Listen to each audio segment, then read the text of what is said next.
हरिओम मेरे प्रिय धनु राशि के साथियों, 1 नवंबर से लेकर दिसंबर 18 साल के बाद राहु का तूफान शुरू होगा। 1 नवंबर से धनु राशि की 10 सच होने वाली है भविष्यवाणी जो उड़ा देगी आपके होश। दोस्तों, कभी कभी जिंदगी में ऐसे हालात आ जाते हैं जब सब कुछ जानते हुए भी हमें अनजान बने रहना पड़ता है, ताकत होते हुए भी हमें चुप रहना पड़ता है, उस परिस्थिति को बर्दाश्त करना पड़ता है जिसे हम चाहे तो निकल सकते हैं। और पिछले 4 महीनों से ठीक यही स्थिति धनु राशि के लोगों की बनी हुई थी। सोचिए, एक तरफ राहु ने कदम रखा था धनु राशि, जहां से शनि की मूल त्रिकोण राशि की शक्ति मिलती है तीसरे भाव में, और 18 साल के बाद यह वही स्थान है जिसे राहु अपना साम्राज्य मानते हैं। लेकिन इसके बावजूद भी यह शक्तिशाली ग्रह लाचार और कमजोर नजर आया। क्यों? क्योंकि राहु मृत अवस्था में था। ज्योतिषी के अनुसार जब कोई ग्रह मृत अवस्था में होता है तो उसकी शक्तियां क्षीण हो जाती है, वो कुछ भी कार्य करने के लायक नहीं होता। कुछ इसी प्रकार की परिस्थितियां धनु राशि के जीवन में भी थी। धनु राशि के पराक्रम घर में राहु के आने के बावजूद भी धनु राशि की लाइफ एकदम तहस नहस हो चुकी थी। अब 1 नवंबर से राहु की फिर से सक्रियता होने वाली है। फिर से वो अपनी पावर्स के साथ एक बार फिर से आपकी लाइफ में एक नया दौर शुरू करने वाला है। अगर आपकी धनु राशि है तो ये वीडियो सिर्फ आपके लिए बनी है। वीडियो के अंत तक बने रहें। 1 नवंबर 2025 से साम्राज्य आपको मिलने वाला अब हकीकत में होगा सब कुछ सच, वो स्वप्न। तीसरे भाव में राहु का होना ये संकेत लाता है कि तीसरा भाव साहस का, पराक्रम का, आत्मविश्वास का है। जब राहु जैसा ग्रह यहाँ बैठता है तो साहस कई गुना बढ़ता है, अंदर से एक आग जलती है, लक्ष्यों को पाने की आग। ज्योतिषी का एक सिद्धांत है भावा भावम। राहु जब तीसरे भाव में होता है तो आपके जीवन से रुकावटें हटने लगती हैं। जो समस्याएं, जो जंजीर आपको रोक रही थी, वो धीरे धीरे टूटने लगती हैं। और यह राहु वही राहु है जिसने समुद्र मंथन के समय बंधन तोड़कर अमृत तक पहुंचने का रास्ता खोज लिया था। बाकी सारे ग्रह हवा हैं, लेकिन राहु तूफान है। यह तूफान आपको सफलता के शिखर तक पहुंचाने वाला है। यही वजह है कि तीसरे भाव में राहु का होना अनुबंधों की पूर्ति कराता है। बड़े कॉन्ट्रैक्ट साइन हो सकते हैं।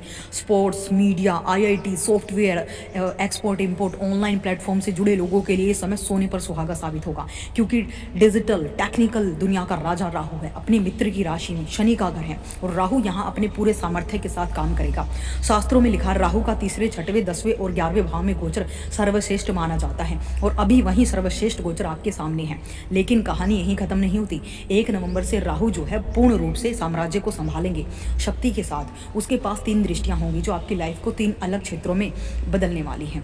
क्या असर होगा आपकी लाइफ में धनु राशि? कौन कौन से क्षेत्र में बड़ा परिवर्तन होगा 1 नवंबर से? यही सब हम गहराई से जानेंगे। तो आइए दोस्तों, बिना देरी किए हुए जानते हैं राहु के जागृत अवस्था में आने की 10 बड़ी सच होने वाली भविष्यवाणियां। लेकिन वीडियो को आगे बढ़ने से पहले सच्चे मन से कमेंट बॉक्स में लिखिए जय माता दी, जय भोलेनाथ, और वीडियो को एक लाइक कर वीडियो को हाइप जरूर करें। और चैनल पर नए हैं तो ज्ञान दर्शन यूट्यूब चैनल को सब्सक्राइब जरूर करें।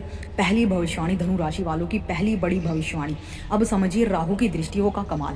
पहली और सबसे महत्वपूर्ण दृष्टि आपके सप्तम भाव पर। सप्तम भाव ज्योतिषी में सप्तम भाव सिर्फ जीवन साथी का घर नहीं बल्कि व्यापार साझेदारी का भी प्रतीक है। और जब राहु ऐसी शक्ति यहाँ नजर डालती है तो परिणाम असाधारण होते हैं। इस दृष्टि का मतलब है, अगर आप बिजनेस में हैं तो आपको कोई बड़ा सपोर्टर मिल सकता है, कोई मजबूत पार्टनरशिप का अवसर आपके सामने आ सकता है। जो लोग मल्टीपल बिजनेस करना चाहते हैं या फिर किसी नए वेंचर की शुरुआत की सोच रहे हैं, उनके लिए ये समय सुनहरा है। राहु की यह दृष्टि साझेदारी को मजबूत करेगी और आपके व्यापार में तेजी लाने का काम करेगी।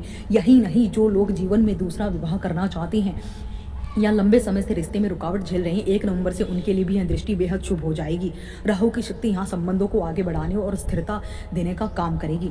अब बढ़ते हैं राहु की दूसरी दृष्टि की ओर, भाग्य भाव पर। यह स्थान है आपके सौभाग्य का, आपकी किस्मत, आपके जीवन की बड़े अवसरों का। अब राहु यहाँ देखता है तो किस्मत का पहिया पूरी तरीके से घूम जाता है। वे रुकावटें, वे बाधाएं जिन्होंने आपको अब तक रोक रखा था, अब उन बाधाओं का अंत होने वाला। जो काम आपने किया लेकिन उसका फल नहीं मिला, अब उसी काम से आपको लाभ मिलेगा। जो प्रयास अब तक व्यर्थ लग रहे थे अब वो सफलता में बदलेंगे। राहु की दृष्टि भाग्य को सक्रिय कर देगी 1 नवंबर से। मतलब यह समय आ गया है जब आपके जीवन का भाग्य अध्याय नए सिरे से लिखा जाएगा। दूसरी भविष्यवाणी, अब तीसरी दृष्टि लाभ भाव पर है। यह दृष्टि सबसे शक्तिशाली कही जाएगी, क्योंकि लाभ का घर मतलब आपकी इनकम का घर, आपके बड़े फायदे और इच्छाओं का घर, आपके सपनों की पूर्ति का घर। और याद रखिए, यह घर शुक्र की राशि का है। शुक्राचार्य को दानव गुरु कहा गया गया है और राहु स्वयं दानव है। जब राहु अपने गुरु की राशि पर दृष्टि डालता है तो वहां अपार शक्ति पैदा होती है। इसका असर क्या होगा? ऐसे मौके मिलेंगे जो आपको बड़ी कमाई तक पहुंचाएंगे, ऐसे कॉन्ट्रैक्ट, ऐसी डील्स जो आपको आर्थिक रूप से मजबूती देंगी। कोई रुका हुआ पैसा, कोई लंबित लाभ या अधूरा काम अब पूरा हो सकता है। संक्षेप में कहे तो राहु की यह दृष्टि आपके जीवन की कई इच्छाओं को हकीकत में बदलने वाली है। तो तैयार रहिए, क्योंकि यह समय सिर्फ बदलाव का नहीं बल्कि बड़े परिवर्तन का है। तीसरी भविष्यवाणी अब आती है दोस्तों, सबसे बड़ी भविष्यवाणी। 11वें घर पर राहु की दृष्टि का असर 1 नवंबर से लेकर दिसंबर तक, सोचिए है कितना बड़ा संकेत है। जो लोग समाज से जुड़कर काम करते हैं, जिनकी पहचान उनके नेटवर्क और उनके काम से है, बड़े सर्कल से है, उनके लिए समय सुनहरा है। अब वे जंजीरें टूट चुकी हैं जो आपको पीछे खींच रही थी। राहु की यह ताकत है, उसका सिर्फ एक ही लक्ष्य है, अमृत तक पहुंचना, और वही शक्ति अब आपके जीवन में उतर रही है। आपने जो सपना बनाया है, जो विजन सेट किया है अपने लिए, वहां तक पहुंचने का सफर अब 1 नवंबर से शुरू हो रहा है। और यह प्रभाव यही नहीं रुकता, यह ताकत पूरे 2026 तक बनी रहेगी। बस इसमें थोड़ा उतार चढ़ाव देखने को मिल सकता है। हालांकि 2026 तक आपको बड़ी सफलताएं, नींद ऐसी आपकी खुलेगी कि कभी आप सोएंगे नहीं। कॉन्ट्रैक्ट, एक बड़ा बदलाव, कोई ऐसा सफर जो आपकी किस्मत पलट देगा। यह सब राहु की इस दृष्टि के संकेत हैं। ये राहु का तूफान है जो आपको सफलता के शिखर तक पहुंचाने वाला है। अब रुकावटों का समय गया, अब सिर्फ एक दिशा है आगे बढ़ने की। बस आपको एक चीज समझनी होगी, समय क्यों? क्योंकि यह 11वें नंबर की राशि में हो रहा है जिसके स्वामी शनि देव हैं, और शनि का मतलब समय है। राहु वहीं बैठा है, यानी कि सपनों को साकार करने के लिए समय तो देना पड़ेगा। समय का उचित प्रबंधन। राहु कभी कभी अचानक से घटनाएं भी करवाता है। ऐसे मौके जब सब कुछ बदल जाता है और इस समय पर वो अचानक से होने वाली घटनाएं आपकी किस्मत को भाग्य के दरवाजे तक ले जाएंगी। यानी वो विस्फोटक रूप तो होगा, लेकिन आपको राहत मिलेगी। अप्रत्याशित काम होंगे, अनदेखा मत कीजिएगा अपने मौकों को।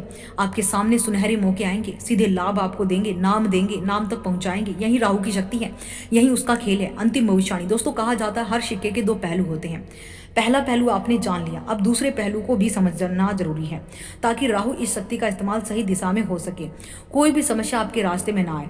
राहु का स्वभाव है भय और भ्रम, अचानक से मन में डर पैदा करना, अनायास ही कंफ्यूजन देना, यही इसका खेल है। अगर आप मजबूत नहीं रहे तो यह राहु आपको पथ भ्रष्ट भी कर सकता है, इसलिए संतुलन बनाए रखना बेहद जरूरी है। शास्त्रों में कहा गया, भगवान महादेव की आराधना से राहु का नकारात्मक असर समाप्त हो जाता है। रुद्राभिषेक करना, गंगा स्नान करना, शिव का स्मरण करना, यह सब इस राहु को शांत करता है और इसके सकारात्मक प्रभाव को बढ़ा देता है। शक्ति अगर आपको चाहिए राहु की, अगर इस कलयुग में आपको महाबली बनना है तो राहु को साध लीजिए, और राहु को साधने के लिए महादेव को साध लीजिए। आप ऊंचाइयों तक पहुंच जाएंगे, आपके सपने साकार होंगे। वहां तक पहुंचने का समय यही है। बस अब एक बात याद रखो, आपको एक विश्लेषण अच्छा लगा और मेरे समझाने का प्रयास सार्थक लगा तो प्लीज़ प्यारा से इस वीडियो को लाइक जरूर कीजिएगा और कमेंट करके जरूर बताइएगा हमें कि ये आपको वीडियो कैसी लगी। और ज्ञान दर्शन यूट्यूब चैनल से जुड़ जाइए धनु राशि की हर एक अपडेट के लिए। आपका दिन मंगलमय हो और आप तमाम तरह की चीज़ें आपको मिले।